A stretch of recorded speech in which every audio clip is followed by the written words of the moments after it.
শরীয়তপুরের জাজিরায় পদ্মার ভাঙনে কয়েক মাসের ব্যবধানে নদীতে বিলীন হয়ে গেছে তীররক্ষা বাঁধের 2 কিলোমিটার অংশ। ৩৫ কোটি টাকার জিওব্যাগ ডাম্পিং করা হলেও ঠেকাতে পারেনি ভাঙন। এতে গৃহহীন হয়েছে ১৫০টি পরিবার। ভাঙনের মুখে পড়েছে স্থানীয় হাটবাজার, ফসলি জমিসহ শিক্ষা প্রতিষ্ঠান। ডিপিপি সংশোধন করে শীঘ্রই বাঁধ নির্মাণের কথা জানালো নদী ভাঙনে পানি উন্নয়ন বোর্ড। শরীয়তপুর প্রতিনিধি বিধান মজুমদার অনির পাঠানো তথ্য ও ছবিতে বিস্তারিত ডেস্ক রিপোর্টে।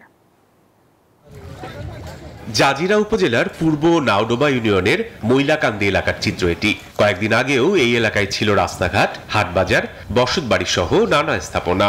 কয়েকদিনের ভাঙনে পাল্টে গেছে এলাকার মানচিত্র। পদ্মা সেতু, মেট্রো রেল এবং এলিভেটেড এক্সপ্রেসওয়ে নির্মাণের গর্বিত অংশীদার বসুন্ধরা সিমেন্ট। আগের মতো নেই রাস্তাঘাট, পড়ে আছে বৈদ্যুতিক খুঁটি, সরিয়ে নেওয়া হয়েছে বসতবাড়ি। ভাঙনের আতঙ্কে দিন কাটছে স্থানীয়দের। মাটি ঘর দুয়ার সব হয়ে গেছে গা, কোনো কিছু দরকার নেই।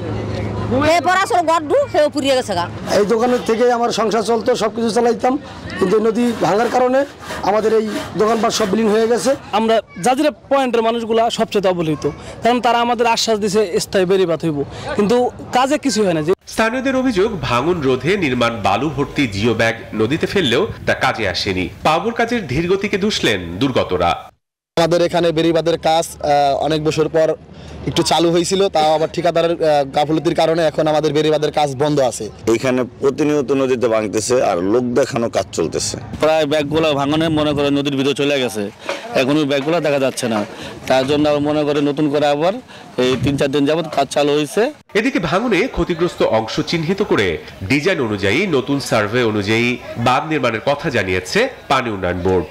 আমরা এই নিয়ে লেটেস্ট একটা সার্ভে করেছি 1 তারিখে। সেই সার্ভের যে ফাইন্ডিংসগুলি এইগুলি আমরা ডিজাইন দপ্তর প্রেরণ করেছি। ডিজাইন রিভাইজ করে আমাদের হাতে দিলে আমরা তখন সেই অনুযায়ী পরবর্তী পদক্ষেপ প্রয়োজনীয় ব্যবস্থা আমরা গ্রহণ করব।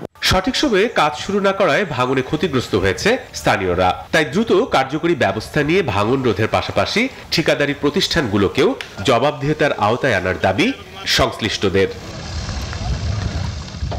Desk report, news 24।